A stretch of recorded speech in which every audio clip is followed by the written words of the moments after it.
भगवान श्री राम जी ने बताया, मृत्यु के बाद घर में माता पिता की तस्वीर लगानी चाहिए या नहीं। सुनिए ये कथा और हो जाए भवसागर से पार।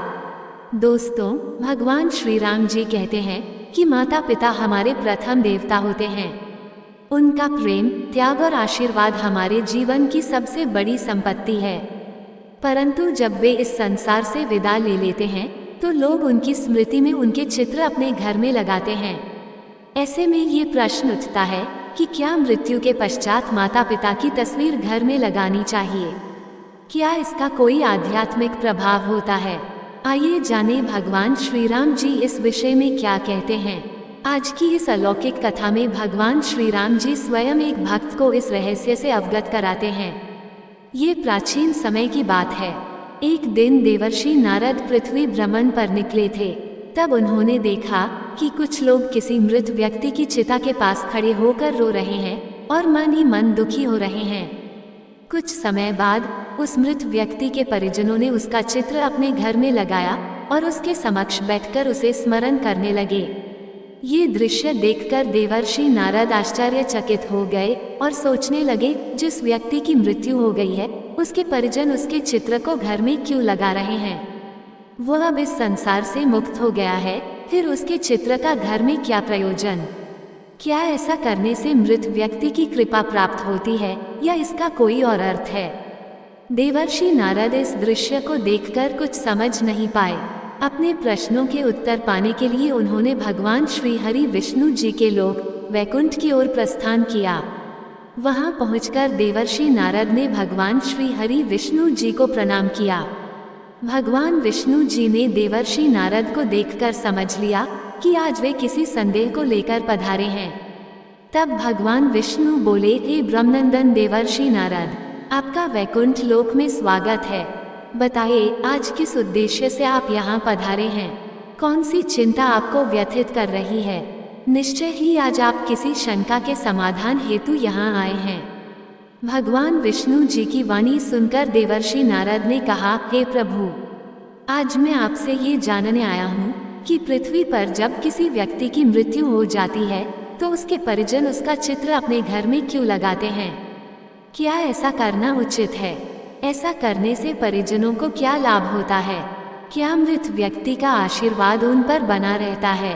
देवर्षि नारद की बात सुनकर भगवान श्री हरि विष्णु जी बोले, हे देवर्षि नारद, आज आपने एक अत्यंत महत्वपूर्ण प्रश्न पूछा है।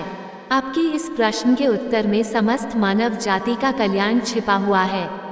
अतः हे नारद, मैं आपको इस प्रश्न का उत्तर एक अलौकिक कथा के माध्यम से देता हूँ। आप इस कथा को आरंभ से अंत तक ध्यानपूर्वक सुनिए, क्योंकि जो भी इस कथा को पूर्ण रूप से श्रवण करता है उस पर मेरी कृपा सदा बनी रहती है।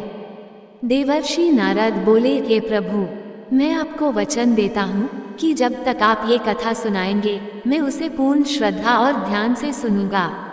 कृपया अब मुझे वह कथा सुनाइए। तब भगवान श्री हरि विष्णु जी कथा आरंभ करते हुए बोले, हे ब्रह्मनंदन देवर्षि नारद, ये कथा समस्त संसार का कल्याण करने वाली है। ये बहुत प्राचीन काल की बात है, जब भारत में रामदास नामक एक युवक रहता था। रामदास भगवान श्री कृष्ण का परम भक्त था। वह सदा सच्चे धर्म का पालन करता और अपने माता पिता की सेवा करता था। समय धीरे धीरे बीतता गया और वह अपने माता पिता के साथ एक सुखमय जीवन व्यतीत कर रहा था। रामदास की पत्नी का नाम साधना था। साधना भी एक चरित्रवान, धर्मनिष्ठ और पतिव्रता स्त्री थी। रामदास अत्यंत परिश्रमी था। वह दिन भर श्रद्धा से परिश्रम करता और जो कुछ कमाता उससे अपने परिवार का पालन पोषण करता। उसे अपने माता पिता से अत्यंत प्रेम था। फिर एक दिन अचानक उसके माता पिता का निधन हो गया। रामदास अत्यंत दुखी हो गया। माता पिता के अंतिम संस्कार के पश्चात उसने उनके बड़े चित्र घर के पूजा स्थल में स्थापित कर दिए और प्रतिदिन उनकी पूजा करने लगा। अब उसका जीवन माता पिता की पूजा करते हुए बीतने लगा। कुछ सप्ताह बाद उसके जीवन में अजीब घटनाएं घटने लगी। मानसिक अशांति बढ़ने लगी, घर में कलह होने लगी और वह सपनों में विचित्र दृश्य देखने लगा। अब उसका अपनी पत्नी साधना से प्रतिदिन झगड़ा होने लगा। रामदास का मन पूरी तरह से अशांत हो गया। एक दिन वो गंगा के तट पर बैठकर रोने लगा। वहाँ गंगा किनारे श्री कृष्ण का एक मंदिर था। वह श्रद्धा के साथ उस मंदिर में गया और भगवान श्री कृष्ण के सामने बैठकर प्रार्थना करने लगा। वह कहने लगा, हे श्री कृष्ण, हे मुरलीधर, मुझे मार्ग दिखाइए। मैं अपने माता पिता की पूजा करके उन्हें श्रद्धांजलि अर्पित कर रहा हूँ, फिर भी मेरे जीवन में इतना अशांति क्यों है। वह सच्चे हृदय से भगवान श्री कृष्ण से प्रार्थना कर रहा था। तभी वहाँ एक दिव्य प्रकाश प्रकट हुआ, चारों ओर दिव्य सुगंध फैल गई और भगवान श्री कृष्ण प्रकट हुए। उनकी आंखों में करुणा थी और स्वर अत्यंत शांत था। श्री कृष्ण को सामने देखकर रामदास स्तब्ध रह गया। उसे विश्वास नहीं हुआ कि स्वयं भगवान श्री कृष्ण उसे दर्शन दे रहे हैं। फिर कुछ साहस जुटाकर वह बोला, हे प्रभु, आज आपका दर्शन पाकर मेरा जीवन सफल हो गया। अब मेरे मन में कोई संशय नहीं रहा, किंतु मैं ये जानना चाहता हूँ कि मेरे जीवन में ये क्लेश क्यों आया, जबकि मैं तो अपने माता पिता की पूजा करता हूँ। भगवान श्री कृष्ण बोले, हे पुत्र रामदास, निस्संदेह तुम्हारी भक्ति और प्रेम महान है। तुम्हारे हृदय में अपने माता पिता के लिए जो भाव है वे पूजनीय हैं। किंतु जो तुमने अज्ञानवश किया वह न केवल आत्मा को बांधता है बल्कि तुम्हारे जीवन में पीड़ा भी लाता है। जब कोई अपने प्रियजनों को खोता है, विशेषकर माता पिता को, तो उन्हें याद करना और सम्मान देना उचित है। किंतु कुछ नियम और मर्यादाएं हैं जिन्हें हर मनुष्य को जानना आवश्यक है। ये पुत्र, जब कोई आत्मा इस शरीर को छोड़ती है तब उसका उद्देश्य होता है अगले जन्म की ओर बढ़ना और उस यात्रा को पूर्ण करना जो ब्रह्मांड ने उसके लिए निर्धारित की है। लेकिन जब हम उस आत्मा के चित्र को पूजा स्थल में रखकर प्रतिदिन दीप जलाते हैं, फूल अर्पित करते हैं, तो ये प्रेम एक बंधन बन जाता है। जो आत्मा आगे बढ़ना चाहती है वह हमारे प्रेम के कारण उसी भावना में अटक जाती है। भक्ति दिखाओ पर उन्हें प्रेम से मुक्त करो। उन्हें बांधो नहीं, उन्हें आशीर्वाद के साथ विदा करो। प्रार्थना करो लेकिन पकड़ो नहीं, क्योंकि सच्चा प्रेम वही है जो आत्मा की मुक्ति चाहता है, न कि उसे अपने मोह में फंसाए। भगवान श्री कृष्ण ने शांत स्वर में कहा, हे पुत्र, ये जानना हर गृहस्थ के लिए आवश्यक है कि जिस स्थान पर भगवान की ऊर्जा होती है, जहाँ मंत्रों की ध्वनि गूंजती है, जहाँ दीपक की ज्योति आत्मा को परमात्मा से जोड़ती है, वहाँ मृत व्यक्तियों के चित्र नहीं लगाए जाते, क्योंकि वह स्थान आत्मा की मुक्ति का केंद्र होता है, न कि बंधन का।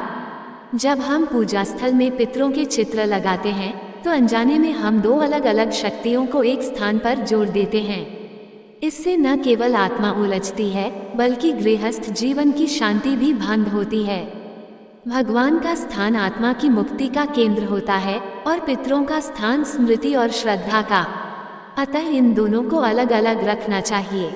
भगवान श्री कृष्ण आगे कहते हैं, यदि तुम अपने माता पिता का चित्र घर में रखना चाहते हो तो ध्यान रहे कि वह पूजा स्थल न हो। वह स्थान केवल स्मृति हो जहाँ दीपक या अगरबत्ती न जलाई जाए। वह श्रद्धांजलि हो, पूजा नहीं। पूजा वहाँ होती है जहाँ हम भगवान का आवाहन करते हैं और स्मरण वहाँ होता है जहाँ हम किसी को प्रेमपूर्वक याद करते हैं। ये पुत्र, प्रेम और पूजा के अंतर को समझो। जो आत्मा जा चुकी है उसे सम्मान दो, किंतु ईश्वर की पूजा और आत्मा की स्मृति का मार्ग एक जैसा न बनाओ। यही सच्चा धर्म है। जो संताप तुम्हारे मन में है वह स्वाभाविक है। माता पिता के निधन के बाद हर संतान उनके लिए कुछ करना चाहती है। पितरों की शांति के लिए श्राद्ध और तर्पण सर्वोत्तम उपाय हैं। इन वैदिक कर्मों के माध्यम से तुम न केवल उन्हें सम्मान देते हो बल्कि उन्हें अगली यात्रा के लिए आध्यात्मिक शक्ति भी प्रदान करते हो। यही सच्ची सेवा है। जो चला गया उसे मोह में मत बांधो, प्रेम से मुक्त करो। एक पुत्र का धर्म है पवित्रता। ये संसार माया है। आत्मा आती है, अनुभव करती है और फिर चली जाती है। पर जब तुम मोह में डूब जाते हो तब तुम न केवल अपने हृदय को बांधते हो बल्कि उस आत्मा की गति को भी रोक देते हो। मोह आत्मा को रोकता है, प्रेम उसे मुक्त करता है। जो भी पुण्य कार्य तुम उनके नाम पर करोगे, जैसे गरीबों की सेवा, भूखों को भोजन कराना, वृक्षारोपण करना, यही कर्म तुम्हारे जीवन में तुम्हारे माता पिता के आशीर्वाद के रूप में लौटेंगे। प्रेम को कर्म में बदलो, यही सच्ची श्रद्धांजलि होगी। भगवान श्री कृष्ण ने आशीर्वाद देते हुए कहा, हे पुत्र, तुम्हारे माता पिता ने तुम्हें बहुत प्रेम किया। उन्होंने अपना संपूर्ण जीवन तुम्हारे लिए अर्पित किया। अब समय आ गया है कि तुम्हारा प्रेम उन्हें बांधने का साधन नहीं, बल्कि उन्हें मुक्त करने का माध्यम बने। यदि तुम अपने घर में सुख और शांति चाहते हो, तो पहले उन आत्माओं को शांति दो जो अब इस लोक की नहीं रहीं। आस्था आवश्यक है, पर संयम के साथ। ज्ञान से अपने जीवन को सजग बनाओ, तभी तुम्हारा प्रेम सच्चा कहलाएगा। इसके पश्चात देवर्षि नारद ने भगवान से पूछा, हे प्रभु, अब मैं जान गया कि मृत व्यक्तियों की तस्वीर रखने का रहस्य क्या है, परंतु मैं ये भी जानना चाहता हूँ कि क्या मनुष्य की मृत्यु के पश्चात उसका पुनर्जन्म होता है? क्या मृत व्यक्ति की आत्मा फिर मनुष्य के रूप में जन्म लेती है या किसी अन्य योनि में जाती है? तब भगवान श्री हरि विष्णु जी बोले, हे देवर्षि नारद, जब आत्मा मृत्यु के बाद नए शरीर में प्रवेश करती है, तब उसे पुनर्जन्म कहा जाता है। ये पुनर्जन्म कब और कैसे होगा, ये कई बातों पर निर्भर करता है। पुनर्जन्म के 3 मुख्य कारण होते हैं। 1. संचित कर्म, पिछले सभी जन्मों के कर्मों का भंडार। 2. प्रारब्ध कर्म, वर्तमान जन्म में जो सुख दुख मिलते हैं वे पूर्व जन्म के कर्मों से निर्धारित होते हैं। 3. क्रियमान कर्म, इस जन्म में जो कर्म किए जाते हैं वे भविष्य के जन्मों को प्रभावित करते हैं। जब मनुष्य मरता है तो उसकी आत्मा तुरंत पुनर्जन्म नहीं लेती। यह आत्मा 3 चरणों से गुजरती है। 1. प्रेत योनि, जहां आत्मा कुछ समय तक शरीर के अभाव को नहीं समझ पाती। 2. यमलोक यात्रा, यमदूत आत्मा को यमराज के पास ले जाते हैं। चित्रगुप्त आत्मा के कर्मों का लेखा जोखा प्रस्तुत करते हैं। 3. निर्णय, यदि पुण्य अधिक होता है तो स्वर्ग या उच्च लोक मिलता है, पाप अधिक हो तो नरक या निम्न योनि मिलती है, और यदि पुण्य पाप समान हो तो मानव जन्म फिर से मिलता है। गरुड़ पुराण के अनुसार आत्मा को पुनर्जन्म के लिए 16 प्रकार की योनियों से गुजरना पड़ता है, पशु, पक्षी, कीट, जलचर, मनुष्य आदि। जिसने हिंसा, छल और अधर्म किया हो वह निम्न योनि में जन्म लेता है। जिसने सेवा, भक्ति और धर्म का पालन किया हो वह दिव्य योनि या पुनः मनुष्य रूप में जन्म पाता है। जीवन आत्मा की यात्रा है। ये यात्रा तब तक चलती है जब तक आत्मा परमात्मा में लीन होकर मोक्ष प्राप्त नहीं कर लेती। अतः पुनर्जन्म केवल शरीर बदलना नहीं, बल्कि आत्मा की सनातन यात्रा का दर्शन है। यदि कोई व्यक्ति बहुत अधिक पाप करता है तो वह अगले जन्म में पशु, कीट या राक्षस बनता है। यदि कोई व्यक्ति बहुत अधिक पुण्य करता है तो मृत्यु के पश्चात स्वर्ग को प्राप्त करता है, और यदि कोई व्यक्ति इसके विपरीत आचरण करता है, अर्थात घोर पाप करता है, तो उसे मेरे ही आदेश से नरक में अनेक वर्षों तक कठोर दंड दिया जाता है तथा उसे नरक की भयंकर यंत्रणाएं सहनी पड़ती हैं। आगे भगवान श्रीहरि विष्णु जी कहते हैं, हे देवर्षि नारद, दूसरा कारण है मृत्यु के समय व्यक्ति की मानसिक अवस्था। इस विषय में तीनों लोकों के स्वामी भगवान शिव जी कहते हैं कि मृत्यु के समय जिस भाव में व्यक्ति होता है वही भाव उसके अगले जन्म को निर्धारित करता है। यदि कोई व्यक्ति मृत्यु के समय भगवान का स्मरण करता हुआ अपने प्राण त्यागता है तो वह मोक्ष को प्राप्त करता है, परंतु यदि कोई व्यक्ति सांसारिक इच्छाओं, क्रोध, मोह या काम में डूबा हुआ शरीर त्यागता है तो वह उन्हीं भावों के अनुसार पुनर्जन्म प्राप्त करता है। फिर भगवान श्री हरि विष्णु जी आगे कहते हैं, हे देवर्षि नारद, अब मुझे आशा है कि तुम्हारे सभी प्रश्नों के उत्तर तुम्हें प्राप्त हो गए हैं। देवर्षि नारद जी भगवान श्री हरि विष्णु जी से कहते हैं, हे प्रभु, आपके मुख से ये उत्तर पाकर मैं कृतार्थ हो गया। अब मैं इन दिव्य ज्ञान को तीनों लोकों में प्रचारित करूंगा। इसके पश्चात देवर्षि नारद जी ने भगवान श्री हरि विष्णु जी को प्रणाम किया और पुनः भ्रमण के लिए निकल पड़े। इस कथा से हमें ये शिक्षा मिलती है कि माता पिता की आत्मा को बांधना नहीं चाहिए, बल्कि उन्हें प्रेमपूर्वक मुक्त करना चाहिए। पूजा स्थल में केवल भगवान का ही चित्र होना चाहिए। यदि मृत व्यक्ति का चित्र लगाना हो तो उसे पूज्य न बनाएं, केवल स्मृति स्वरूप रखें। श्राद्ध, तर्पण और सेवा, इन्हीं के माध्यम से सच्ची श्रद्धांजलि दी जा सकती है। मृत आत्माओं को मोह से नहीं, समर्पण और प्रेम से विदा करना ही हमारा कर्तव्य है। यही सच्चे पुत्र का धर्म है। ये दिव्य शिक्षा हमें भगवान श्री राम जी देते हैं कि को बंधन मत बनने दो। जो इस संसार से जा चुका है उसे अपने आंसुओं से बांधो नहीं, अपितु अपने आशीर्वाद और शुभकामनाओं से मुक्त करो। क्योंकि आत्मा का अंतिम लक्ष्य भगवान की ओर यात्रा करना है और सच्चा प्रेम वही है जो आत्मा की उस यात्रा में बाधा नहीं बल्कि मार्गदर्शन बनता है। आशा है आपको ये कथा पसंद आई होगी। इसे अपने परिवार के सभी लोगों तक पहुंचाएं जिससे सभी का कल्याण हो। जो भी इस कथा को प्रारंभ से अंत तक श्रद्धा और ध्यान से सुनेगा उसे भगवान श्री राम जी, भगवान श्री कृष्ण जी और भगवान श्री हरि विष्णु जी की विशेष कृपा अवश्य प्राप्त होगी। ईश्वर की कृपा सदा आप सब पर बनी रहे। आप सभी का हृदय से धन्यवाद। प्रेम से बोलिए जय श्री हरि विष्णु। ऐसे ही और भी रोचक और आध्यात्मिक वीडियो के लिए चैनल को सब्सक्राइब कर लें। दोस्तों, आपको ये कथा कैसी लगी कृपया कमेंट करके जरूर बताएं। वीडियो पसंद आया हो तो लाइक करें और अपने दोस्तों के साथ शेयर करें।